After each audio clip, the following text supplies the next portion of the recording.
আসসালামু আলাইকুম। কেমন আছেন সবাই? আশা করছি সবাই অনেক ভালো আছেন। আমরাও আলহামদুলিল্লাহ অনেক ভালো আছি। চলে এলাম আরও একটি নতুন ভিডিও নিয়ে। সকাল থেকে আমার ডেইলি লাইফের কী কাজ করলাম, কিভাবে একা একা সবকিছু হ্যান্ডেল করছি, কী রান্নাবান্না করছি, সেই সব নিয়েই আমার আজকের ব্লগ। আজকের রান্নাটা একটু স্পেশাল, যদিও আগে থেকে প্ল্যান করা ছিল না। সকালবেলায় মনে হলো, তাই ঝটপট কাজে নেমে গেলাম। আর হ্যাঁ, ভিডিও ভালো লাগলে অবশ্যই একটা লাইক করে দেবেন, কমেন্ট করে জানাতে তো ভুলবেন না। তাহলে চলুন দেরি না করে কাজে নেমে পড়ি। সকাল থেকে আজকে টেম্পারেচার খুবই ভালো। কিছুদিন আগে তো একদম অনেক ফল করেছিল, টেম্পারেচার 3 ডিগ্রি হয়ে গিয়েছিল। সকালবেলা ঘুম থেকে উঠেই দেখি 3 ডিগ্রি সেলসিয়াস। তারপর যখন 7টার সময় ঘুম থেকে বাচ্চাদেরকে উঠালাম, তখন ছিল 7 ডিগ্রি সেলসিয়াস, মানে শীতে রীতিমতো কাঁপাকাঁপি অবস্থা। তবে আজকে সেই তুলনায় টেম্পারেচার খুবই ভালো। সকালে ঘুম থেকে উঠে দেখি 11 ডিগ্রি সেলসিয়াস এবং রোদ উঠেছে ভীষণ কড়া। আমি এর মধ্যে গ্রোসারি শপিং করার জন্য বাসার পাশের উলিজে চলে গেলাম।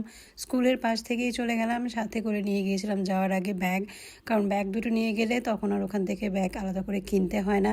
নাহলে শুধু শুধু 99 সেন্ট দিয়ে একটা ব্যাগ কেনা লাগে। শুনতে খুব অবাক লাগলেও 99 সেন্ট মানে বাংলাদেশি 70-80 টাকা। তো দরকার কি আমার শুধু শুধু 70-80 টাকা খরচ করার জন্য? যেখানে আমরা 5 টাকা রিক্সা ভাড়া বাঁচানোর চেষ্টা করতাম, সেখানে তো আমাকে এখন 70-80 টাকা দিয়ে একটা ব্যাগ বাঁচাতে হয়। তো গ্রোসারি শপিংয়ে গিয়েছিলাম শুধুমাত্র একটা সস কিনবো চিন্তা করে, কিন্তু তারপর যেয়ে দেখি একটা একটা করে আমার অনেক কিছু কেনা হয়ে গেল। আসলে নতুন সংসার, নতুন জায়গায় দেখতে দেখতে দেখা যায় অনেক কিছুই লাগে। আর তাছাড়া বেশিরভাগ জিনিসই আমি কিনি, দেখা যায় যে হাফ প্রাইসে যেগুলো থাকে অথবা ডিসকাউন্ট দিয়েছে, সেগুলো মনে হয় যে দরকার মনে হলে কিনে নিয়ে আসি। এই যেমন এয়ার ফ্রেশনারগুলো, টয়লেট ক্লিনারগুলোর উপর কিছুটা ডিসকাউন্ট ছিল, তো ভাবলাম কিনে নিয়ে আসি। তারপরে জুসের বোতলের উপর ভীষণ ডিসকাউন্ট দিচ্ছিলো সেই দিন। আবার এখানে একটা ব্যাপার আছে যে ডিসকাউন্টের প্রোডাক্ট একদিনই দিয়ে দেয়। আজকে যে প্রোডাক্টটা ডিসকাউন্ট দিচ্ছে, কালকে গিয়ে সেটাকে আপনি আর পাবেন না। তো যার কারণে মনে হলো যে আচ্ছা, ডিসকাউন্ট পাচ্ছে যখন নিয়ে যাই, সমস্যা তো নাই, কিনতে তো পরে হবেই। পরে দাম দিয়ে কেনার চাইতে এখন একটু ডিসকাউন্টে হাফ প্রাইসে কিনে নিলে সমস্যা কোথায়? তো এই এয়ার ফ্রেশনারটা কিনেছিলাম, রুম ফ্রেশনার অ্যাকচুয়ালি। তো এটা আমি এসেই অ্যাপ্লাই করে দিলাম। ঘরের মধ্যে খুব সুন্দর একটা ফ্রেগরেন্স হয়, তবে সমস্যা হচ্ছে আমাদের রুম তো আর খুব বেশি সময় লক থাকে না, যার কারণে ফ্রেগরেন্সটা চলেও যায়। আর একটা নতুন টয়লেট ফ্রেশনার কিনলাম। এটা আসলে অ্যাডহেসিভ স্টিকার বা টয়লেট ব্লক বলে। এটা হচ্ছে গিয়ে ওয়াশরুমের কমোডের মধ্যে আঠার মতো লেগে থাকে এবং প্রত্যেকবার ফ্ল্যাশ করলে খুব সহজেই কমোড জীবাণুমুক্ত হয়ে যায়। আর খুব সুন্দর একটা ফ্রেগরেন্স থাকে ওয়াশরুমের ভেতরে। এটার কারণে আমি আবার প্রচণ্ড রকমের স্মেল সেন্সিটিভ, আর এখানে তো আমাদের একটা ওয়াশরুমে 4জনকে ইউজ করতে হয়, যার কারণে চিন্তা করি যে কীভাবে ওয়াশরুমটাকে ফ্রেশ রাখা যায় সব সময়। যদিও একদিন পর পরই ওয়াশরুম ডিপ ক্লিন করি, তারপরেও এখন আমি নিজের জন্য নাস্তা বানিয়ে নিলাম। নাস্তার মধ্যে আজকে আর কিছুই করলাম না, শুধু একটা ডিম পোচ করে নিলাম এবং তারপর টিভিতে একটু নিউজ ছেড়ে দিলাম। ভাবলাম যে নিউজ শুনতে শুনতে একটু নাস্তাটা করে নেই। সাথে একটু যদিও কফি নিয়ে নিয়েছি, সকালে যাওয়ার আগে আমি 1 কাপ কফি খেয়ে যাই, আবার এসে 1 কাপ কফি না খেলে আমার হয় না। এইদিকে রান্না করব গরুর মাংস, সেগুলো ভিজিয়ে নিয়েছি। আর যা যা কাটাকুটি করা লাগে সেগুলো এখন একে একে কেটে নিব। তার আগে কাপড়গুলো বারান্দায় রোদে দিয়ে আসব। আমি আজকে রান্না করব হাতে মাখিয়ে গরুর মাংস, মানে আলু দিয়ে ঝোল রান্না করব। এটার রেসিপিটা আমি আগে আপনাদেরকে শেয়ার করেছি আপনাদের সঙ্গে।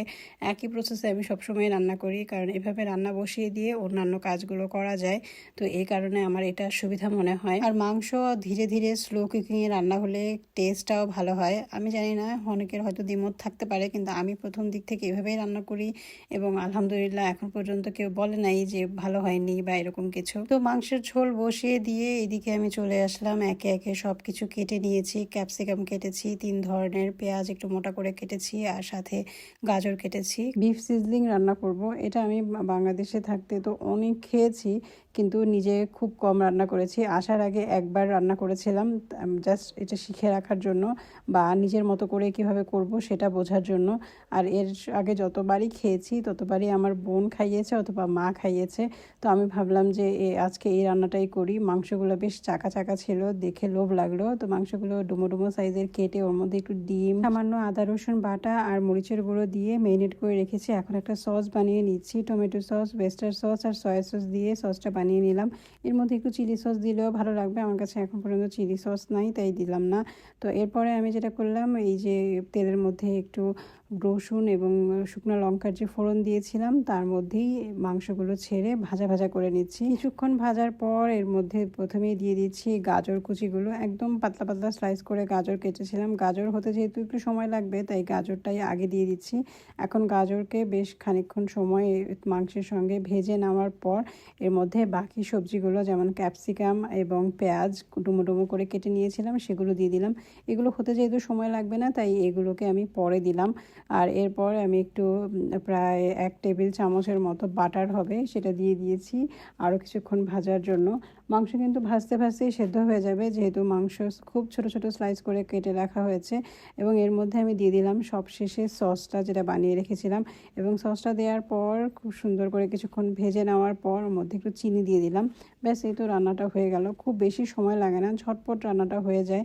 জাস্ট মাংসটা সেদ্ধ হতে যতক্ষণ, এবং এই মাংসটাকে চাইলে আপনি আরও অনেকক্ষণ সময় নিয়ে ভাজতে পারেন যাতে একদম ক্রিস্পি ভাবটা আসবে, কিন্তু আমার বাসায় ক্রিস্পি ভাবটা পছন্দ করে না। মানে আমার হাজব্যান্ডকে আমি দেখেছি যতবারই খেয়েছে বলেছে এটা একটু বেশি শক্ত হয়ে যায়, ড্রাই হয়ে যায়। তো যার কারণে আমি ওর প্রেফারেন্স অনুযায়ী নর্মাল রেখেছি, জুসি ভাবটা থাকার জন্য ওভাবেই নামিয়েছি। অনেকেই আবার ভাবেন যে সিজলিং কড়াই ছাড়া হয়তো বিফ সিজলিং রান্না করা যাবে না, কিন্তু আসলে ব্যাপারটা ভুল। আপনি যে কোনো ননস্টিক প্যানেই এটা রান্না করতে পারবেন। আমরা তো সারা বছর এভাবেই রান্না করে এসেছি, খেতে খুব একটা মানে হেরফের হয় নাই, স্বাদের কোনো ডিফারেন্স পাওয়া যায়নি। তো এইদিকে আমি আবার ভাবলাম যে বিফ সিজলিং যেহেতু রান্নাই করলাম তাহলে একটু ফ্রাইড রাইস রান্না করে ফেলি। বিফ সিজলিংয়ের সঙ্গে ফ্রাইড রাইস দিয়ে খেতেই বেশি ভালো লাগে। আমার বাসায় অবশ্য মা সবসময় ভুনা খিচুড়ি রান্না করতো, ভুনা খিচুড়ি দিয়ে খেতেও ভালোই লাগতো। তো এই তো আমার আজকের হচ্ছে খাবারের menu, beef sizzling, fried rice আর হচ্ছে গিয়ে আলু দিয়ে গরুর মাংসের ঝোল। এখন আমার খাবার পালা। রান্নাবান্না শেষ করে ঘর গুছিয়ে ফ্রেশ হয়ে তারপরে খেতে বসে গেলাম। বাচ্চাদেরকে আনতে যেতে হবে তাই কোনো রকম তাড়াতাড়ি করে খাচ্ছি। এর মাঝখানে আমি একটা কফিও বানিয়ে নিলাম, কারণ খাওয়ার পর মনে হয় যে শরীরটা ছেড়ে দেয়, আর পারছি না। এটা আমি সবসময় দেখছি যে দুপুরবেলা খাওয়ার পর আমার আর ভালো লাগে না, মনে হয় এখন একটু রেস্ট নিতে হবে, কিন্তু সেই রেস্ট নেওয়ার এখন আর অপশন নাই। এখন যেতে হবে বাচ্চাদেরকে আনতে যাওয়ার জন্য। বাংলাদেশে থাকলে তো দুপুরে খেয়ে একটু রেস্ট নিতে পারতাম, কিন্তু এখানে আর সেই অপশনটা নাই। কোনো রকম নাকে মুখে খেয়ে দৌড় দিতে হয়। আমাকে শাহিন যখন আমাদের ভিসা হয়ে গেল তখন বলছিল যে একা একা বাসায় তুমি কি করবে, আমরা কাজে চলে যাব, না সহ্য অনেকটা সময় স্কুলে থাকবে, তুমি একা একা থাকবে, তখন তুমি আসলে কি করবে, তোমার ভয় লাগবে না বাসায় একা থাকতে? আমি এখন দেখছি যে আমি একা কোথায় আছি, কাজ করতে করতেই তো দিন শেষ হয়ে যায় আমার, বরং খাওয়াটার পর্যন্ত ঠিকমতো সময় পাই না। তাড়াহুড়া করে খাই এবং তাড়াহুড়া করে কফি নিয়ে দৌড় লাগাই স্কুলের উদ্দেশ্যে। অবশ্যই এটা রেগুলার কাজ না, যেদিন আমার রান্নাবান্না না থাকে সেদিন এত দেরি হয় না, সেদিন তাড়াতাড়ি করেই যেতে পারি, তখন একটু আস্তে ধীরে শান্তি মতোই যেতে পারি। যাই হোক, এখন আর রেস্ট নেওয়ার অপশন নাই। ওরা স্কুল থেকে আসলে ওদেরকে ফ্রেশ করিয়ে তারপরে খাওয়া দাওয়া করাতে করাতেও 4:30 5টা বেজে যায়। তো আজকে আবার স্বচ্ছর স্কুলে লাইব্রেরি ডে ছিল, সেই লাইব্রেরি থেকে কিছু বই নিয়ে এসেছিল। এখন পর্যন্ত এখানে স্কুলে আসলে ওদেরকে কি পড়াচ্ছে তাই জানি না, কোনো বই কোনো খাতা কোনো কিছুই বাসায় নাই, বাসাতে দিয়েও দেয় না। কিন্তু এইরকম প্রতি সপ্তাহে একদিন লাইব্রেরিতে নিয়ে যায়, লাইব্রেরি থেকে কিছু বই আনতে দেয়, সেই বইগুলোই বাসায় নিয়ে আসে। বাসায় এগুলো পড়ে আবার লিখতে হয় কোন কোন বই পড়লো, কত পেজ পড়লো, এরকমই। তো যাই হোক, আজকে আমার ব্লগ এখানেই শেষ করছি। আপনারা ভালো থাকবেন, আমার জন্য দোয়া করবেন। আল্লাহ হাফেজ।